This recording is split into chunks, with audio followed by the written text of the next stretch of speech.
Wantoota dhaggeeffattoota keenya nagaan keenya kan kabajaaf jaalalaa bakka isin jirtan maratti isiniif baay'atu jecha boqonnaa yuunitii kanarra yookaas ibsa keenya guyyaa irraa irratti kan isiniif qabadhe dhiyaadhe 5.6 kan jedhu histirii kutaa 11ffaa boqonnaa 5ffaa qabxii 6ffaarra kan jiru saawuzern afrikaa yookaas dhiyaa kibba afrikaa kan jedhudha jechuudha. Achi jalaatii gireet zimbaabuwee yookaas zimbaabuwee guddittii kan jedhamtu kana ilaallaa.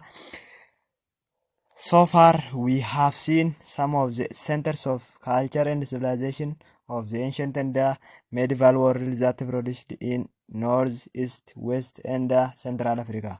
Egaa kanaan dura jechuudha giddugalawwan aadaatii fi qaroominaa kanii bara giddugaleessaa addunyaa kana irratti dagaaganii keessatti iyyuu immoo kaaba keessatti bahaa fi dhiyaa keessatti kan akkasumallee giddugaleessa Afrikaa keessatti kan filoorisdi ta'an ilaallee turuun keenya ni beekama. Under this sub-team yookaan sub-topic or team, we will look into the states and the peoples of developed culture and the government structures in the Southern Africa. Amma immoo kan Southern Africa ilaalla jechuudha. Kanaan dura kan North, East, West fi Central ilaallee amma immoo kan Southern ilaalla jechuudha. Gireet Zimbaabuween egaa achi keessaa tokkodha jechuudha. Gireet Zimbaabuwee kan jettu kuni Gireet Zimbaabuwee learning outcome kana jalatti pinpoint the evidences about the history of the Great Zimbabwe point yookaas qabxii isaa kana hin kennita yookaas hin himta kan jedhudha jechuudha. Ragaa isaa kana pinpoint point isaa kaa'e jechuudha.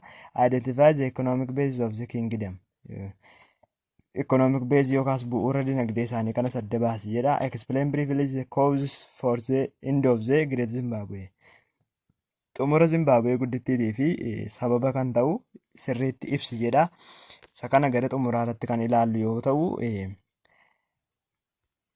archaeological excavations in what is today South Central Africa revealed looming stone built walls, large palaces and conshaped towers that were once part of the powerful and the prosperous capital of an advanced inland empire jedha jechuudha. Archaeological excavation yookaas excavate jechuun egaa soquu jechuudha yookaas archaeological excavationiin kuni what is today Southern Central Africa revealed looming stone built walls, large palaces yookaas paalesii gurguddaa yookaas masaraa gurguddaa jechuudha. The conshaped towers yookaas magaalota koonii bifa koonii qaban that were once part of the powerful and prosperous capital of an advanced inland empire jedha jechuudha. This is the site where the civilization of Great Zimbabwe once thrived. Bakki kuni bakka qaroominni Zimbaabuwee guddittii keessatti thrived ta'edha yookaas dagaagedha yookaas keessatti jalqabedha jechuudha. The word Zimbabwe comes from a Bantu based word that means stone house jedha jechuudha. Jechi Zimbaabuwee jedhu jecha afaan Baantuu irratti hundaa'e irraa kan dhufee fi hiikni isaas mana dhagaa jechuudha. Mana dhagaa jechuudha Zimbaabuwee jechuun. In fact, Great Zimbabwe was built by a succession of Bantu speaking peoples, apparently by a Shona, who settled in the region between 900 up to 1500 AD jedha jechuudha. Dhugaadhumatti jechuudha yookaas in fact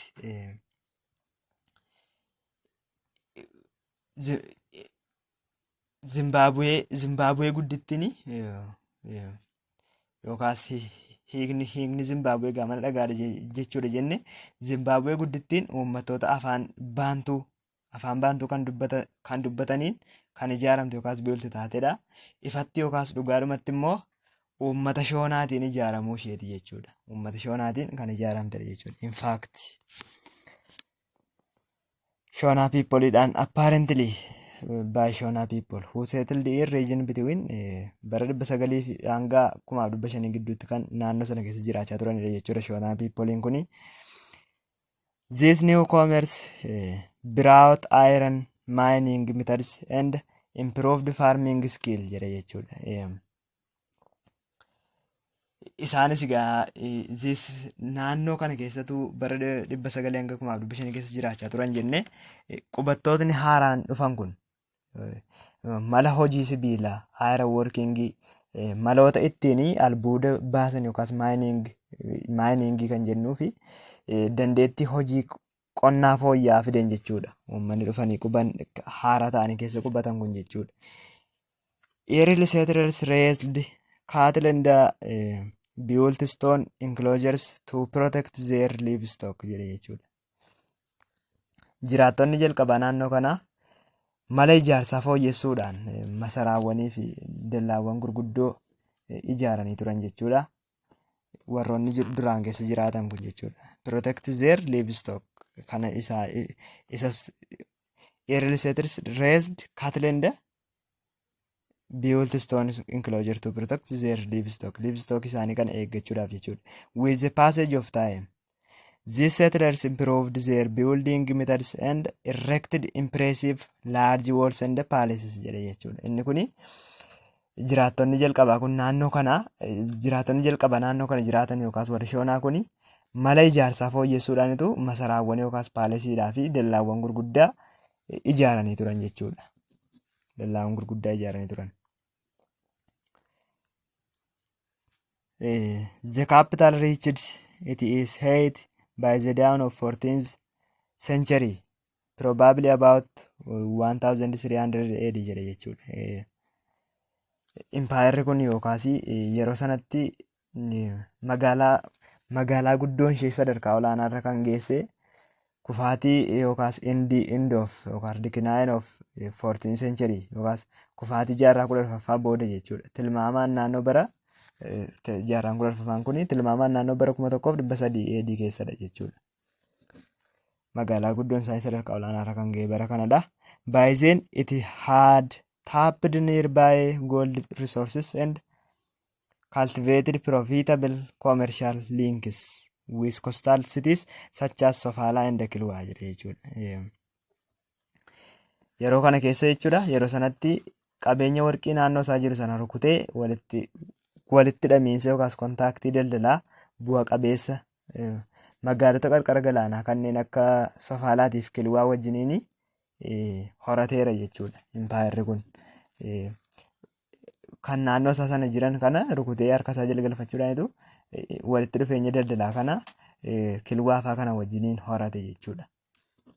Inni kan biraan archaeologists have found beds from the India and porcelain from China showing that Great Zimbabwe was part of the network that reached across Indian Ocean.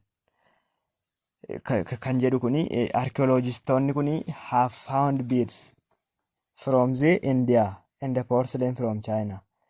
Beds kan jennu Indiyaa irraa akkasumallee porcelain immoo China irraa kan argatan yookaas kan fudhatan yookaas found yookaas kan argatan jechuudha. Fi showing Great Zimbabwe was part of the network yookaas walitti dhufeenya daldalaa guddaa akkasiin taate warra Zimbabwe Indiyaadha across Indian Ocean daldala naannoo garba guddaa Hindii kanarratti akkasiin beekamtu taate kan ibsudha jechuudha. Moreover, they have found artifacts that indicate the presence of artisans in Great Zimbabwe skilled at making jewelry and weaving cotton clothes. Kana caalmaas immoo they have found artifact kan jennu hojii artistummaa yookaas hojii ogummaati jechuudha. That indicate the presence of artisans in Great Zimbabwe. Great Zimbabwe kana keessa akka artistoonni jiran kan ibsadha jechuudha. Skilled at making jewelry and weaving cotton clothes. Akka isaanii cotton clothes illee akka isaan oomishan kan isaan beeksise Great Zimbabween akkasiin dandeettii kanaas akkasiin qabdu kan mul'isedha jechuudha. Very little is known about the kind of government established in Great Zimbabwe and it is inner workings jedha jechuudha. Kun immoo maal jechuudha? waa'ee gosa mootummaa yookaas kind of government Zimbabwee keessatti hundeeffamee fi hojii isaa laalchisee inner working isaa laalchisee wanta baay'ee xiqqaatu beekamaadha jechuudha. Wanta baay'ee xiqqaa ta'etu beekamaadha malee badaa beekamaa miti jechuudha. By about 1500 AD Great Zimbabwe was in decline jedhe jechuudha. Gara bara 1500 AD'tti Zimbabwee guddittiin kun gad bu'aa dhufte yookaas gad bu'iinsa keessa galte jechuudha. Great Zimbabwe was in decline. Some of the assumptions given for her decline and the final fall include overpopulation that overexploited the environment, civil war, and the declining trade jedhe jechuudha. Bara 1500 keessa gadi bu'iinsa keessa turte jenne yaadonni yookaas assaamshinoonni tokko kan gadi bu'iinsaa fi kufaatii xumuraa Zimbabwee guddittii irratti jiran kun jechuudha.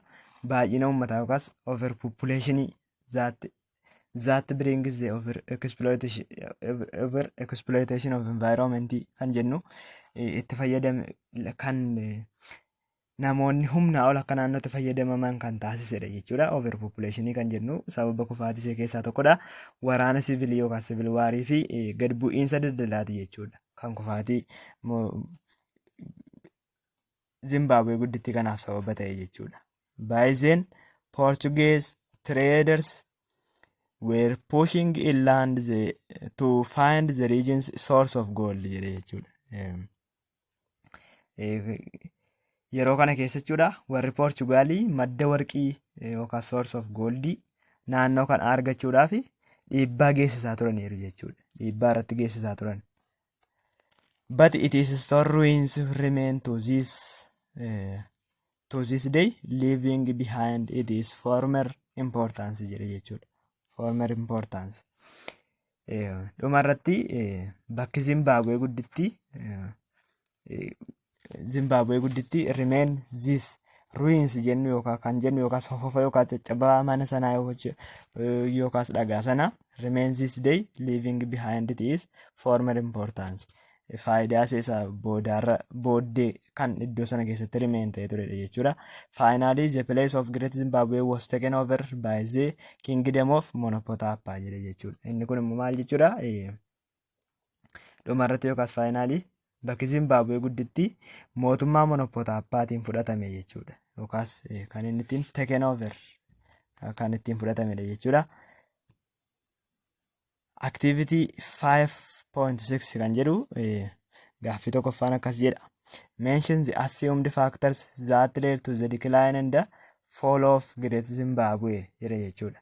Rapid population growth yookaas overexploitation jechuudha tokko. Civil war and the declining trade jechuudha. Kun sadani sababa kufaatii empire yookaas Great Zimbabwe jechuudha. What item of trade in Great Zimbabwe was highly needed in the east coast of Africa? Kun immoo what item yookaas maaltu yookaas wanta kamtu trade itemii keessaa Great Zimbabween highly needed in east coast of Africa. East coast of African kan baay'inaan barbaadanii Zimbabwee keessaa maalidha kan jedhuu fi gooldiidha jechuudha. Sababni isaa warrumtii Poorchugaal iyyuu bakka warqii isaanii sana qabachuudhaaf yaada godhan jenne waan ta'eef. Waan nu dhaggeeffataniif galatooma. Viidiyoo itti aanu irratti kan waliin ilaallu koyi koyi endesaan kan jedhudha.